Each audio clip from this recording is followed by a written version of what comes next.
উত্তৰ বঙাইগাঁওস্থিত ৱেলোচিটি মেডিকেলত বিনামূলীয়া স্বাস্থ্য পৰীক্ষা শিবিৰ। ৱেলোচিটি মেডিকেলৰ উদ্যোগত আৰু ডাক্তৰ ঋতুপৰ্ণ চন্দ্ৰৰ সহযোগত অনুষ্ঠিত কৰা উক্ত বিনামূলীয়া স্বাস্থ্য পৰীক্ষা শিবিৰত বহু লোকে কৰি আছে বিনামূলীয়া স্বাস্থ্য পৰীক্ষা, যেনে বিনামূলীয়া চুগাৰ পৰীক্ষা, বিনামূলীয়া প্ৰেছাৰ পৰীক্ষা, বিনামূলীয়া প্ৰফাইল পৰীক্ষা আৰু বিনামূলীয়াকৈ ৰক্তচাপ পৰ্যবেক্ষণ আদিৰ দৰে বিনামূলীয়াকৈ বিভিন্ন পৰীক্ষা। আজি এই স্বাস্থ্য পৰীক্ষা শিবিৰত বহু পুৰুষ মহিলা উপস্থিত হৈ কৰি আছে স্বাস্থ্য পৰীক্ষা। লগতে ডাক্তৰ ঋতুপৰ্ণ চন্দ্ৰৰ পৰা পৰামৰ্শ গ্ৰহণ কৰে।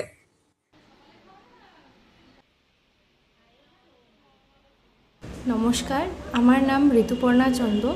আজকে আমি বিওসি গেটে ওয়েলোসিটি ফার্মেসিতে একটা হেলথ ক্যাম্প অ্যারেঞ্জ করেছিলাম, যেখানে ফাস্টিং লিপিড প্রোফাইল, সুগার আর প্রেশার মনিটরিং করা হয়েছে, চেক আপ করা হয়েছে।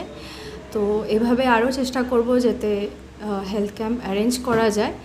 আর আমি চেষ্টা করব যতখানি সম্ভব বঙাইগাঁওয়ের কে বেটার হেলথ কেয়ার ফ্যাসিলিটি দেওয়ার জন্য।